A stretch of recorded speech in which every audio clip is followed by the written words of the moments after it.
Welcome, everyone, to Charting Change in Legal. I am Ari Kaplan. I'm an analyst that covers the legal industry and privileged to be here today with my colleague. Caroline Hill. The, Hi the everyone.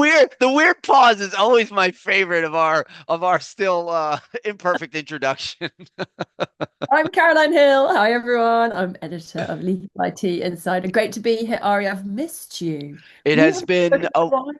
It has been a wonderful series of conversations that has kept us apart, but I'm excited to recap them in this discussion. So thank you. When I said I've missed you, you said it has been That wonderful. gap in our speaking has been so freeing. I'm just wow. I feel so refreshed. I want to make a quick admission Yeah. to our listener, and that is that I was on a 130-day Peloton core strength streak, and I was really proud of it. And one day I was hosting a dinner in Atlanta, and I was so tired from taking the 6 a.m. flight and doing the dinner and getting back to my hotel, I passed out and I lost the streak. So I'm back to like day 7. No, Yeah, there you go. only Charting change, 100 people. Charting days. change. But That is outrageous. To only get a 100-day Peloton streak, people, this is disgusting. 130. And What? and but it's over now. And I think there's a lesson there. Streak There's a ends, lesson new there. streak begins. So I'm on a new streak, and I think that we're there and legal. How about that? How about that segue and tie in? I think that we really are in this moment of trying to build wins on top of wins, even small ones. And it started, I feel like it started for me in this discussion and probably for you, but at Legal Week, right? Because it was earlier in the year, maybe started even earlier than that in terms of the research that we both have been doing since the beginning of the year, but we're almost at the midway point, and it just seems really interesting that people are embracing not just, and it's been a few seconds since we started, not just generative AI, but lots of emerging tools, looking at all different pockets of where automation fits and where you can create efficiencies in your billing and where you can actually do core legal work. So it's not just back office now. It's just a lot of how do we build efficiency. So, you and I have been lucky to have series of conversations, and it's been not just between us, but with our Yeah. constituents, and it's been wonderful. It's been so full on since I last spoke to you, and I know the same for you. It's been and some amazing conversations and a lot of face-to-face conversations. I know you do a lot of dinners. I'm doing more of them.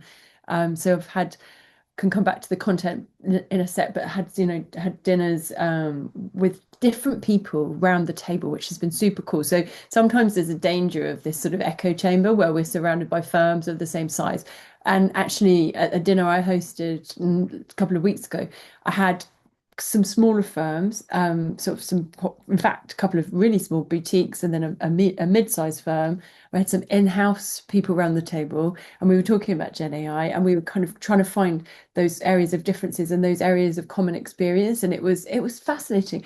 And I don't know if you want me to jump right in with one of the fascinating things because I haven't written about this yet, but I'm going to spoiler alert, I'm going to write a piece called "The Leaders Are Not Who You Think They Are" or something along those lines because of the Ooh, ominous. You're scripting a Black Mirror episode.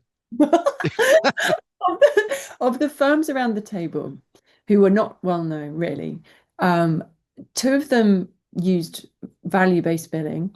One of them was on a 4-day week. One of them had no targets for their lawyers.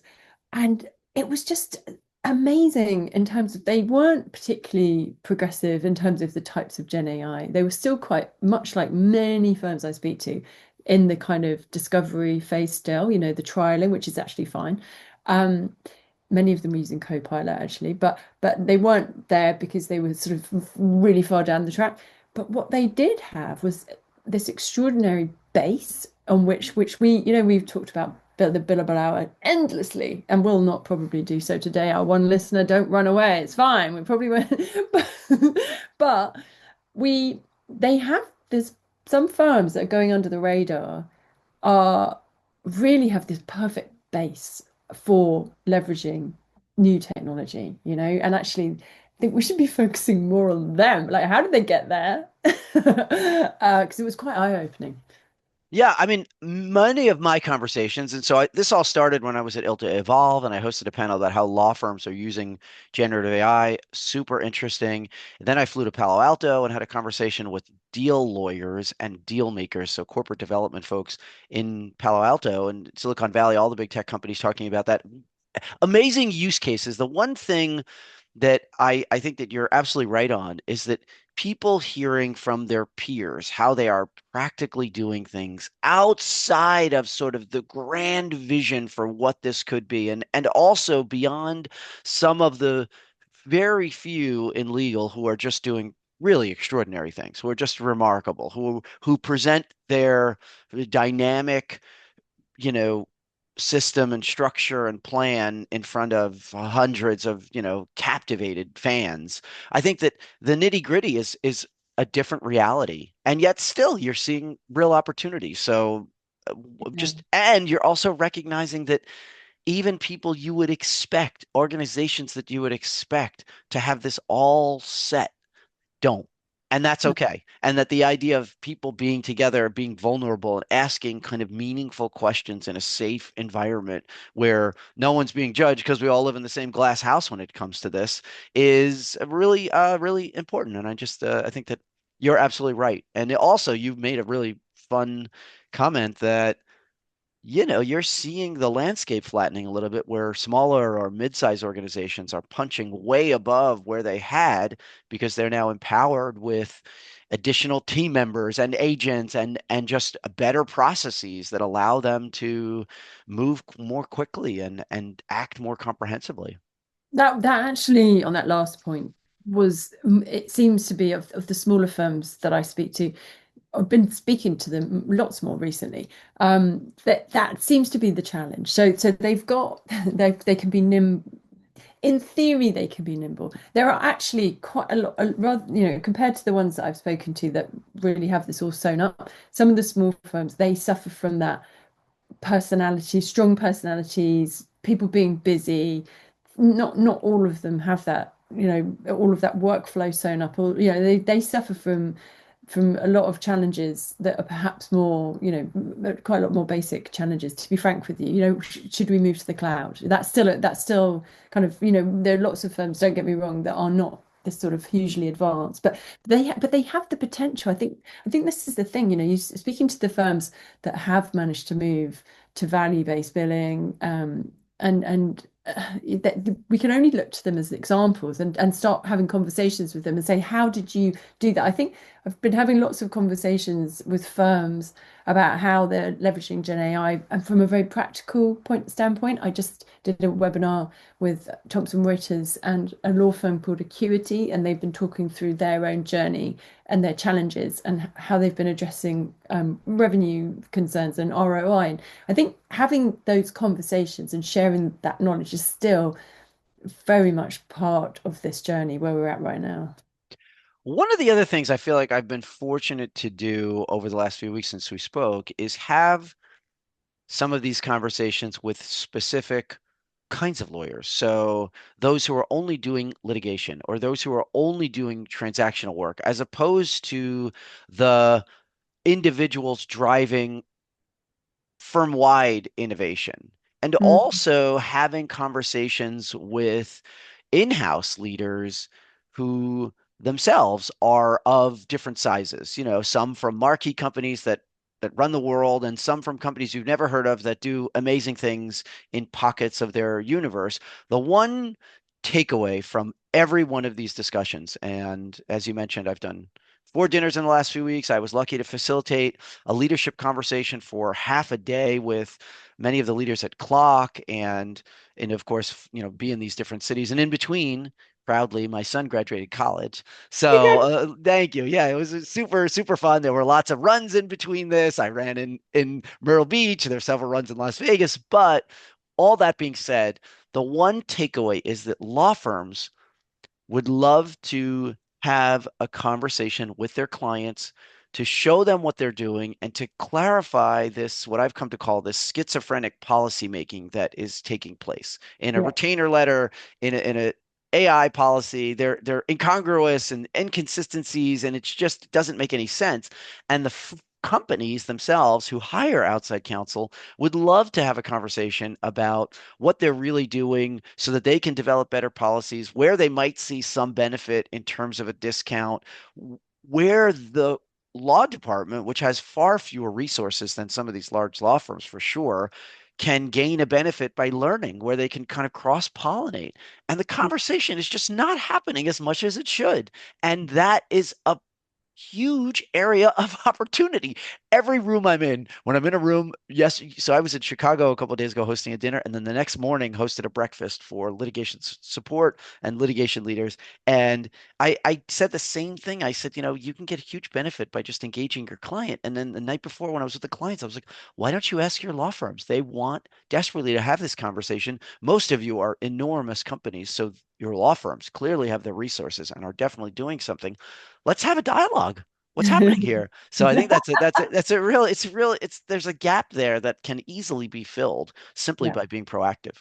And it all comes down to communication, doesn't it? Communication. I was on a panel yesterday at Clio, and it's about change management, and sort of various different takes on it from different people depending on their own lens. So I was asked about the media's role in fanning the flames of hype, which is a slight tangent, um, but the bottom line came down to communication, and that's exactly what you've been talking about. It's almost like a teenage romance, isn't it? Like everybody's doing their thing, doesn't want to talk to each other. And I think the communication theme, it's almost like firms need to spark the imagination of their people and find words which resonate with them and find stories to explain why this is important in itself. And communication, the other thing that came up about on the communication line is about internally. So it could be with your client or it could be internally, and sharing stories internally about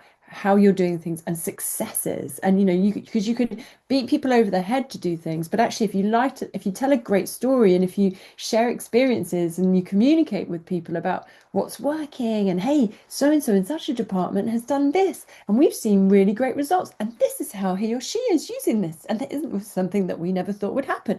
Actually, when I was over at Legal Week, this is something that Rob Kerr at Winston and Strawn is doing. So in sort of the internal use of Gen AI tools, they're finding some really unusual use cases they didn't expect. So then they're communicating that to people, saying, "Hey, our partner here is using Copilot to show what he's built, or whatever." I haven't looked at it recently, so maybe that maybe not completely accurate, but that's the gist of it. They've got these unusual use cases, and they're communicating it. And again, with their clients, they need to find meaningful ways of communicating, yeah, I think you're right. I think you're right. They're missing a trick.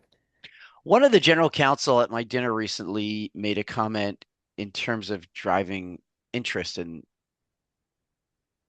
change and leveraging new technology. And he said, 51% of engagement is is the willingness of the individual to be engaged. And lots of other people started nodding their head. They're like, I think it's higher. I think it's a huge component that as much as we're trying to drive change and as much as we're trying to move people into a different mindset, they need to be willing and they need to embrace what we're doing. And that also struck me as a way for people to stand out because, the other sort of shadow conversation that's taking place here is too much of this isn't a good thing. If we use too much of this, we won't need ourselves, and there will be people who get eliminated, or half a role will be eliminated. So when that person leaves, we won't backfill it, or we can't get a budget now. We're in an economically constrained environment and a very confused regulatory moment, and there's a lot of uncertainty, and we're not adding this, or we can't do that. And so there was, when you gather people in a more intimate setting, Yeah, the the frustration and the fear get kind of coupled with the enthusiasm and the excitement and the promise. And there's a really interesting thing. I mean, I was lucky to be part of a skills discussion with Osman Amram at Legal Week, and someone in the audience mentioned that they're seeing lots of increased usage of a lot of the tools that all the innovation leaders in the room were introducing at their firms, but that usage was coming from the group that was already using it and going deeper with it as opposed to going broader and having many more users. And it just seemed to me that there's also an opportunity for people to be more willing to Mm. be part of the change process and to leverage some of the new applications that are being offered as a way for them themselves to just stand out at their organizations, whether it's a law firm or a law department.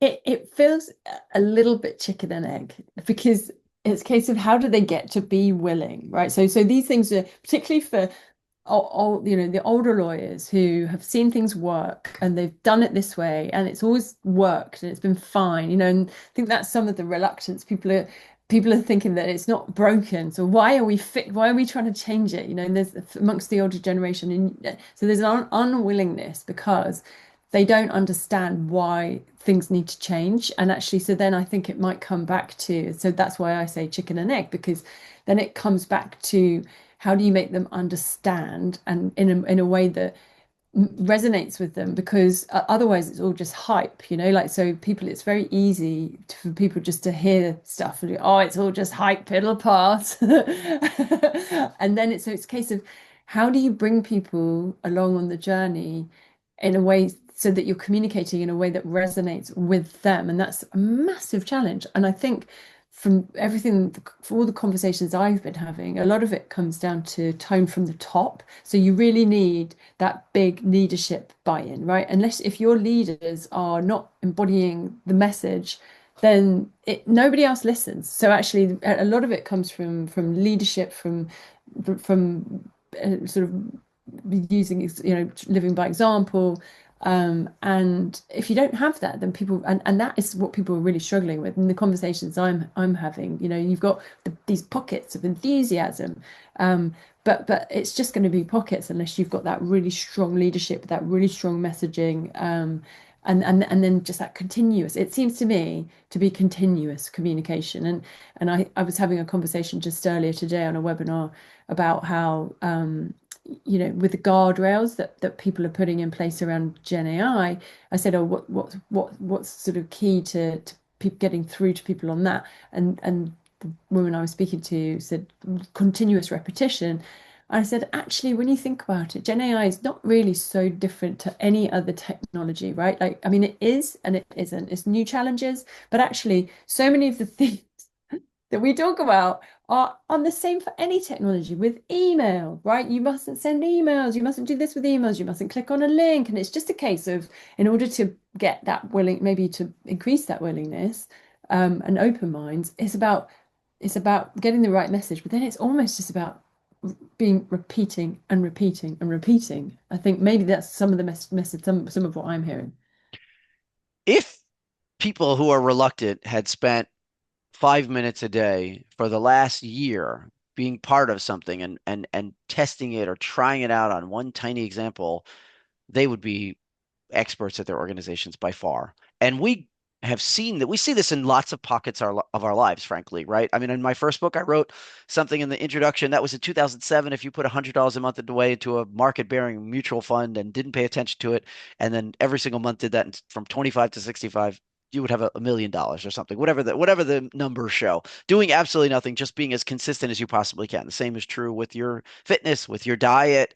You know, there's just so many examples of this in our lives. I find it interesting that we characterize this as change is so hard. And then this general counsel was like, well, it's on an individual level of embracing it. And I just think, you know, the bar is incredibly low for an individual to distinguish themselves, because if that's all it takes to just be willing at the first, obviously training is crucial and you need to sort of get up. I know a coach, a fitness coach who talks, a swim coach, is how I know her. And she said, you know, Ari, I'm like, I can't, sometimes I just can't get up. I don't feel like doing this. I don't feel like doing that. She's like, make a deal with yourself and just make a deal that you're going to set your alarm. Then make another deal that you're going to put your shoes on. Or, you know, there are all these different hacks for this. Dress in your fitness clothes, or, you know, have a drink of water next to your bed, or whatever the thing is. But I think that if we can maybe come up with hacks or something that Yeah. motivates people, as you say, show them the benefits and maybe show them someone who was kind of at their level and just sort of catapulted into leadership or something because they embrace this. Maybe there's a huge incentive and not everyone is doing it. So it's a moment where if you have even a bit of interest and a bit of motivation, you might really be able to springboard. And instead of worrying about the fear of being replaced, Mm. now you are the one that is elevating because you're trying to come up with solutions for the organization to assuage those fears. So if there's anyone out there that has done this already, catapulted, get in touch with us. That's Like to right. share your We story. know you're there. We will Yeah, find you're you there. at a dinner, at a Yeah. panel. We will see you. You might join a run. We know you never know. But yes, I might. So that's my takeaway. And then the other takeaway is I must sleep in my gym clothes. That's what with a $100 bill in your hand so that you can invest that every month without fail. Mark it up, mark it down. I am not giving any advice whatsoever. I'm just saying I read that all the time since I was a kid. It's like so common, this whole theme, and you're like, can't be that easy. But I think people it may be. So let's see where that is. Well, Caroline Hill, it's I something every week, every time, Ari, I uh, learn something new. yes, I enjoy this so much, and I'm so glad to be having this conversation. And maybe we'll chat again a second time within our time frame, just so we can have maybe a deeper dive on like what happened at Clock. I'd love to know what's going on at your dinner. I'd love to tell you. Somebody asked me something interesting that I will leave with the group, which was I did a series of dinners. I was in Las Vegas, and then a few days later I was in Dallas, then a few days later I was in Atlanta, a few days later I was in Chicago. And someone in Chicago said, "What's the difference between the conversations you've had here in Chicago that you had in Atlanta versus that you had?" And it was interesting because I started then deconstructing the makeup of who was there and the size of the organizations and the culture of the city and the type of industry. And it really did have an effect. And we had this very meaningful dialogue that I didn't expect about the differences. And of course, you said the role of those individuals in those rooms does in fact make a difference. So let's If just keep only there having was these an AI discussions. tool that could do some analysis of that. And No, someone said that. Someone said, "Why don't you upload your notes and say what's the difference between these conversations?" So maybe next time we'll see. Anyway, Caroline Hill, nice charting talking change to and you. legal, a Johnny privilege as J. always. Thank you. Thank Bye. you.